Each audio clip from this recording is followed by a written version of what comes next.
Olá pessoal, meu nome é Ana Maria Cid Oliveira, sou advogada e jornalista aqui em Campo Grande, Mato Grosso do Sul, sou também servidora pública e autora do livro Manual da Defesa em Ato Infracional, Teoria e Prática, publicado pela editora Juspodium. O tema das nossas aulas é o mesmo que está aqui neste livro, que é o direito de adolescentes autores de ato infracional. Então nós vamos começar pelos conceitos principais, vamos falar sobre o procedimento de apuração de ato infracional e, por fim, sobre o processo de execução de medida socioeducativa. Vamos trabalhar conceitos, garantias e ver algumas questões de concurso. Vamos começar? É importante lembrar, antes de começarmos a tratar especificamente dos conceitos, que o Código Menorista de 1979, ele tratava de uma forma diferente as crianças e os adolescentes. Ele tratava crianças e adolescentes, mesmo que em situação de abuso, com necessidade de medida protetiva ou então com envolvimento em criminalidade, ele tratava todos esses indivíduos como indivíduos em situação irregular. Quem trouxe a doutrina diferente foi o Estatuto da Criança e do Adolescente, que começou a tratar desses adolescentes como sujeitos de direito, né? Conforme o artigo 15 do Estatuto da Criança e do Adolescente, todos eles têm direitos fundamentais e é responsabilidade de todos nós garantir esses direitos, todos nós enquanto família, enquanto sociedade, enquanto Estado. Então, o Estatuto da Criança e do Adolescente, ele revogou o Código Menorista e afastou essa doutrina da situação irregular, trazendo a doutrina da proteção integral, que está lá no artigo 1º do Estatuto da Criança e do Adolescente. A Constituição Federal, em 1988, trouxe essa necessidade de tratar as pessoas com dignidade, né? A dignidade da pessoa humana. Ela trouxe a necessidade da efetivação desses direitos fundamentais. E por isso, a Constituição Federal de 1988 não comportava mais uma legislação como o Código Menorista, que objetificava, né, que tratava como objeto essas crianças e esses adolescentes, que não considerava a individualidade desses seres humanos e a condição peculiar de desenvolvimento, e não os tratava como sujeitos de direito. Então a Constituição de 88 trouxe essa necessidade e o Estatuto da Criança e do Adolescente de 1990 reforçou, né, esse direito que a Constituição já trazia. A Constituição, no seu artigo 228, também trouxe a previsão de que pessoas com menos de 18 anos não seriam consideradas criminosas, elas são inimputáveis. E nesse mesmo artigo, a Constituição disse que uma legislação especial seria aplicada para responsabilizar essas pessoas menores de 18 anos, né? E essa legislação é o Estatuto da Criança e do Adolescente, que entrou em vigor no ano seguinte, no ano de 1990, né? Em 1989, entre a Constituição Federal e o Estatuto da Criança e do Adolescente aqui no Brasil, lá na ONU foi publicada a Convenção sobre os Direitos da Criança. Essa convenção trouxe também diversas garantias, tratando os adolescentes e crianças enquanto sujeitos de direito, não faz a divisão entre criança e adolescente, todos os menores de 18 anos são considerados criança, e essa convenção demonstra que a preocupação do tratamento diferenciado de crianças e adolescentes é uma preocupação mundial, internacional dos direitos humanos, né? Em 1990, entra em vigor aqui no Brasil também a Convenção sobre os Direitos da Criança. É a convenção que tem mais países signatários, né, de todos os tratados existentes até hoje. Após o Estatuto da Criança e do Adolescente, em 2012, anos depois, entra em vigor o Sistema Nacional de Atendimento Socioeducativo, a Lei 12.594, que trouxe as regras específicas quanto à aplicação das medidas socioeducativas que servem para nortear o processo de execução de medida socioeducativa, e essa lei nós vamos conversar em aula específica do curso. Além da Convenção sobre os Direitos da Criança, existem algumas regras internacionais importantes que, embora não tenham uma força normativa de tratado, elas são regras que servem como indicativos, né? São até regras que nós podemos usar para fundamentar peças de defesa ou de acusação, né? Que são essas aqui: as regras de Pequim de 1985, as diretrizes das Nações Unidas para a prevenção da delinquência juvenil de 1990.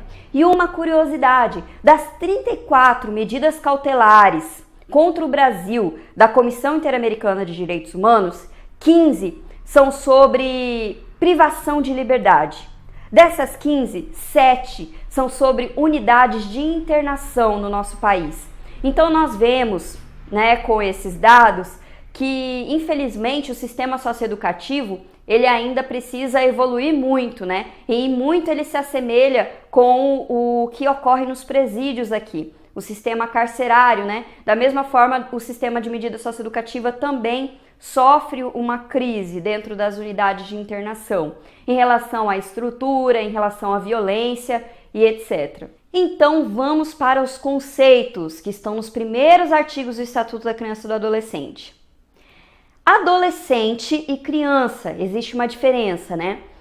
A criança é aquela de até 12 anos incompletos. Adolescente é 12 anos completos até 18 anos incompletos.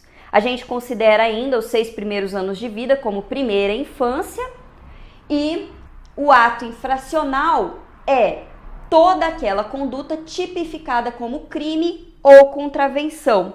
Então, nas leis penais, nós vamos achar condutas, né, sendo tipificadas como crimes, mas se for cometida, essa conduta for praticada por adolescente ou criança, é considerado ato infracional. Mais uma diferenciação importante: se essa conduta for praticada por adolescente, é ato infracional e responde medida socioeducativa. Se for criança que praticou o ato infracional, essa criança não responde medida socioeducativa. Até 12 anos incompletos não responde medida socioeducativa, mas sim pode ser aplicada uma medida de proteção, conforme veremos nas próximas aulas. Aqui nós estamos tratando dos conceitos e das peculiaridades deste microsistema tão diferente, né?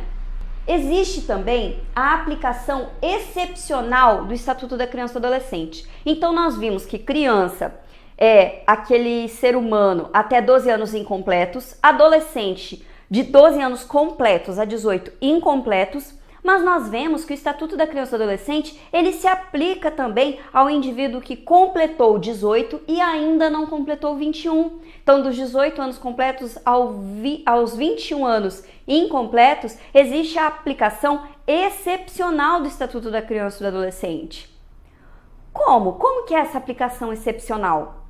Vamos supor que o adolescente com 17 anos comete um ato infracional e apenas aos 18 anos ele tem a sentença e a aplicação da medida socioeducativa. Esse adolescente, por ter feito 18 anos, não vai ser responsabilizado? Esse adolescente, por ter feito 18 anos, vai ser responsabilizado como adulto? Não. Não para as duas perguntas. Porque o que importa é o tempo do ato infracional, quando o ato infracional foi praticado. E ele foi praticado quando o adolescente tinha 17 anos. Então é aplicado o Estatuto da Criança e do Adolescente e o SINASE a esse adolescente. Então ele completou 18 anos, mas excepcionalmente, mesmo sendo maior de idade, vai ser aplicado o ECA para ele. Ele vai cumprir medida socioeducativa. Ele vai cumprir a medida socioeducativa com os limites, né, dependendo da medida aplicada, os limites legais e também o limite da idade, de 21 anos. Então, o limite mesmo para cumprir medida socioeducativa são os 21 anos. Se o adolescente o jovem tem 21 anos incompletos, ainda pode ser aplicada uma medida socioeducativa a ele. Algumas pessoas, né, quando a gente atende na advocacia ou na defensoria pública, chegam a ter essa dúvida, né? Mães, pais, olha, mas meu filho fez 18 anos, e aí? Ele tem que continuar cumprindo essa medida? Em regra, né? Sim, mas existem outras possibilidades que nós temos que estudar. Por exemplo, o artigo 46, inciso 2 do SINASE fala sobre a extinção da medida pela sua finalidade. Se o adolescente completou 18 anos, está no mercado de trabalho, está estudando, ele está socioeducado, A medida socioeducativa já atingiu a sua finalidade, então o processo pode ser extinto. Não porque ele completou 18 anos, mas sim porque a finalidade da medida foi alcançada. Quanto à terminologia, existem algumas críticas a respeito, porque adolescente é adolescente e não é menor, não é criminoso. É adolescente, é o Estatuto da Criança e do Adolescente. Código menorista, que chamava menor, de menor, acabou, foi revogado com o Estatuto da Criança e do Adolescente. Então, a gente fala adolescente. Não falamos crime, falamos ato infracional. E não falamos prisão, e sim internação. A medida privativa de liberdade aplicada ao adolescente é internação. Não é cadeia, é unidade de internação. Não é presídio, é unidade de internação. Essas terminologias são para afastar a marginalização do adolescente, para evitar a estigmatização desse adolescente enquanto um criminoso, uma pessoa que não tem saída. Mas, às vezes, essas terminologias acabam justificando decisões que não atendem aos fins sociais do Estatuto da Criança e do Adolescente. O fim social do Estatuto da Criança e do Adolescente está ligado à proteção integral e não deve ser um motivo para afastar algumas garantias do processo penal, do direito penal, que os adultos recebem. Porque conforme as regras internacionais, um adolescente autor de ato infracional não pode ser tratado pior do que um adulto acusado de um crime. E apesar de termos alguns exemplos não tão bons na nossa jurisprudência, nós temos a súmula 338, que fala que a prescrição penal é aplicável às medidas socioeducativas. Então aqui nós vemos que, embora existam essas terminologias diferentes, as garantias processuais de um adulto, as garantias fundamentais, elas devem também ser aplicadas aos adolescentes. Esse microsistema, ele traz outras peculiaridades que é muito importante para quem já está acostumado com a prática criminal e acaba que confunde um pouco, né, quando vai defender um adolescente autor de ato infracional. As famílias, quando procuram um advogado, elas perguntam muito sobre o que vai acontecer, que medida que vai ser aplicada. E a questão do Estatuto da Criança e do Adolescente é a discricionariedade do juiz. Ele aplica o que ele entender que é mais benéfico para o adolescente, né? Pelo menos, em regra, deveria aplicar o que é mais benéfico para a socioeducação do adolescente. Em regra, devem ser aplicadas as medidas de meio aberto. E as medidas de meio fechado, internação e semiliberdade, são exceções. Essas medidas de meio fechado, semiliberdade, internação, elas são aplicadas por tempo indeterminado, né? Existem alguns prazos que nós vamos conhecer e alguns deles, por exemplo, é o de internação provisória, que é aquela internação antes da sentença, pode ser de no máximo 45 dias, então o juiz tem que agilizar audiência de apresentação, audiência de continuação, que é aquela que acontece a instrução do processo, tudo isso em 45 dias, né? Se o adolescente estiver interno. E a internação por tempo indeterminado, que é a medida mesmo de internação, ela pode ser aplicada pelo tempo máximo de 3 anos. A medida socioeducativa, ela tem esse tempo máximo de 3 anos. E sempre é indeterminado, a gente não consegue dizer quanto tempo um adolescente vai ficar dentro de uma unidade de internação. A liberdade assistida e a prestação de serviço à comunidade são medidas com prazos diferenciados, que nós vamos ver em aula específica. Uma outra peculiaridade que nós ainda vamos estudar mais a fundo, mas já é importante que a gente saiba que existe, é a remissão. A remissão, ela pode ser cumulada com medida de meio aberto e não cumulada com medida de meio fechado. Então, o juiz pode dar essa remissão, esse perdão ao adolescente, ou o Ministério Público pode conceder a remissão, ou a Defensoria, a Defesa, pode pedir a remissão, e essa remissão pode ser cumulada ou não com medida socioeducativa de meio aberto, por exemplo, a liberdade assistida ou a prestação de serviços à comunidade. Se ela for cumulada com medida socioeducativa, o processo fica suspenso enquanto o adolescente cumpre aquela medida. Se não for cumulada, ela provoca a extinção do processo e não vale como antecedentes. É importante destacar que o Estatuto da Criança e do Adolescente inteiro se aplica ao adolescente autor de ato infracional. Embora a gente estude aqui nas nossas aulas os artigos específicos que nós precisamos saber para a defesa de adolescente autor de ato infracional, todo o ECA se aplica aos adolescentes autores de ato infracional, porque o ECA se aplica a todos, sem qualquer distinção, a todas as crianças e adolescentes. Não pode haver discriminação de nenhuma natureza. O artigo 1º ao 6º, ele fala exatamente sobre isso e sobre essa doutrina da proteção integral, que é a aplicação da legislação da forma mais benéfica que existe em relação ao bem-estar, à educação dessas crianças e esses adolescentes.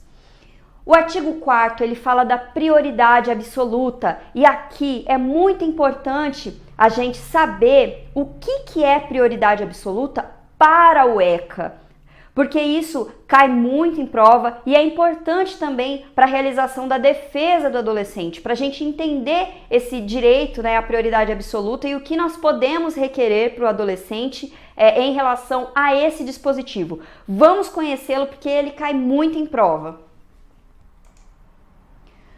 Artigo 4º.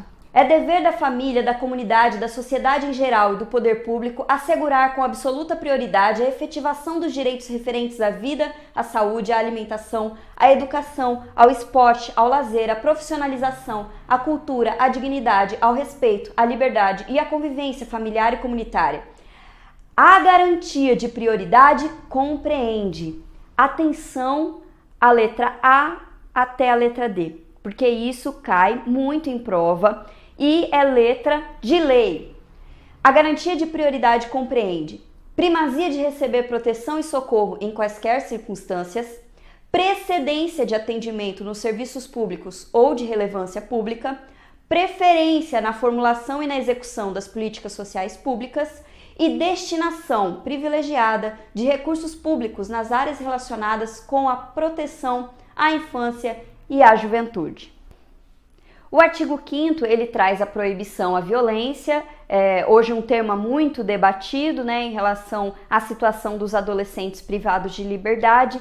Existem vários acontecimentos sendo noticiados no Brasil em relação à violência dentro das unidades e também nas ruas. O artigo 5º já traz a proibição de todos os tipos de violência. O artigo 6º fala sobre a condição peculiar dos adolescentes e os fins sociais do Estatuto da Criança e do Adolescente, que a aplicação dessa legislação tem que atender ao fim social do ECA, que está ligado à proteção integral, como falamos. Os artigos 7º ao 9º, eles falam sobre a vida e a saúde dos adolescentes. Existe hoje uma questão importante, que é a questão das mães, né, das gestantes, incluindo o direito das adolescentes dentro das unidades de internação. As mães privadas de liberdade também têm direito a amamentar seus filhos, né? Seus filhos têm esse direito de receber essa atenção na primeira infância. A primeira infância, que são considerados os 6 primeiros anos de vida de um ser humano. Então, isso também é muito importante e está lá entre os artigos 7º e 9º do Estatuto da Criança e do Adolescente. Entre os artigos 15 e 18, nós tratamos da liberdade, respeito e dignidade. Aqui existe uma jurisprudência importante desse ano, de 2019, eu vou colocar no material de vocês, que é a ação direta de inconstitucionalidade 3446 do STF, onde um partido político aqui do Brasil questionou alguns artigos do Estatuto da Criança e do Adolescente que dizem respeito principalmente à liberdade dos adolescentes em situação de rua. O STF decidiu que os artigos do Estatuto da Criança e do Adolescente que tratam sobre a liberdade, eles são constitucionais, que devem continuar valendo sim aqui no país, que os adolescentes têm direito de ir e vir, assim como todos os indivíduos, né? Enfim, defendeu o óbvio, né? São os direitos fundamentais de liberdade do adolescente, seja em situação de rua, autor de ato infracional ou não, para ele ser levado para a delegacia, são os mesmos critérios, ele tem as mesmas garantias. Para ele ser colocado numa medida de internação, é necessário devido processo legal, é necessário sentença. Então, foi reafirmado o direito à liberdade e o olhar a esses adolescentes enquanto sujeitos de direito. É muito importante a gente ler essa jurisprudência, eu vou deixar ela lá no nosso material. Também temos aqui, entre os direitos de liberdade, respeito e dignidade, o direito à liberdade de expressão, à integridade física novamente. Em relação a isso, nós destacamos um caso internacional, que é o caso Meninos de Rua versus Guatemala, onde a Polícia Nacional da Guatemala sequestrou, torturou, assassinou os meninos e apenas dias depois as mães ficaram sabendo do ocorrido.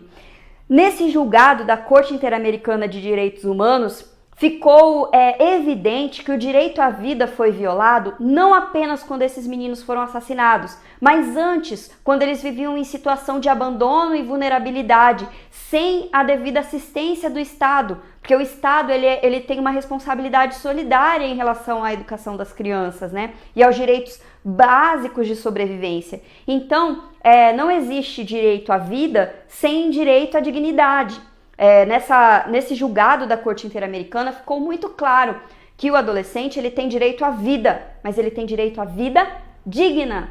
Se ele não tinha vida digna, mesmo antes de ser assassinado, o seu direito à vida estava sendo violado desde então, desde quando ele viveu em situação de miserabilidade, desde o dia, então, no caso desses meninos de rua, do dia que nasceram, né, até o dia em que foram assassinados pela Polícia Nacional da Guatemala. E existe também a Lei Menino Bernardo, ou Lei da Palmada, né, que aqui no Brasil reforçou muito essa questão do direito à integridade física, por conta desses acontecimentos que às vezes vêm ao conhecimento da mídia e ao conhecimento da população e acabam por reforçar essa preocupação com a integridade física das crianças e adolescentes. E é importante a gente saber a diferença de castigo físico e tratamento cruel ou degradante, porque essa diferença é um outro ponto que as questões costumam também cobrar. Castigo físico é ação de natureza disciplinar ou punitiva com o uso da força física que resulte em sofrimento físico ou lesão. Tratamento cruel ou degradante é a conduta ou forma cruel de tratamento que humilhe, ameace gravemente ou ridicularize. Então existe essa importância e diferença na legislação entre castigo físico e tratamento cruel ou degradante. Os agentes de medidas socioeducativas, agentes públicos que trabalham no atendimento de crianças e adolescentes, também devem respeitar esses direitos ligados à integridade física e todos os outros que a gente tem conhecido aqui nesse primeiro momento da aula. Os agentes precisam respeitar esses direitos. E se eles não respeitarem os direitos dos adolescentes, eles podem sofrer medidas aplicadas pelo Conselho Tutelar, sem prejuízo de processo penal ou processo civil, né? Mas ele também pode sofrer medidas aplicadas diretamente pelo Conselho Tutelar. E é importante também a gente conhecer quais são essas medidas. Elas também são muito cobradas e até para uma defesa de um adolescente, né? Para dizer, olha, o Conselho Tutelar precisa aplicar uma medida ao agente que cometeu isso contra o adolescente, também é preciso que a gente conheça, para a gente buscar, então, os direitos desses meninos. Eu digo meninos, eu sempre vou fazer um parênteses aqui, que eu falo muito meninos, mas assim, a maioria esmagadora dos adolescentes autores de ato infracional são meninos. Por algum motivo que é sempre estudado, né? Talvez esteja muito ligado à questão do machismo, da cultura machista, de tratar os meninos e criá-los com mais agressividade, mas a maioria das pessoas que estão internas e que respondem medida de meio aberto, que estão envolvidas na criminalidade, têm menos de 18 anos, a maioria esmagadora é formada por meninos.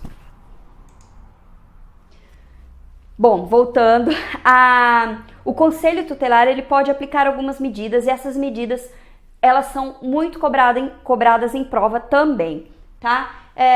Como vemos aqui, os pais, os integrantes da família ampliada, os responsáveis, os agentes públicos executores de medidas socioeducativas ou qualquer pessoa encarregada de cuidar de crianças e de adolescentes, tratá-los ou educá-los ou protegê-los. Nós vemos aqui que não é só a família, todas essas pessoas aqui a todas essas pessoas podem ser aplicadas as medidas do Conselho Tutelar, olha.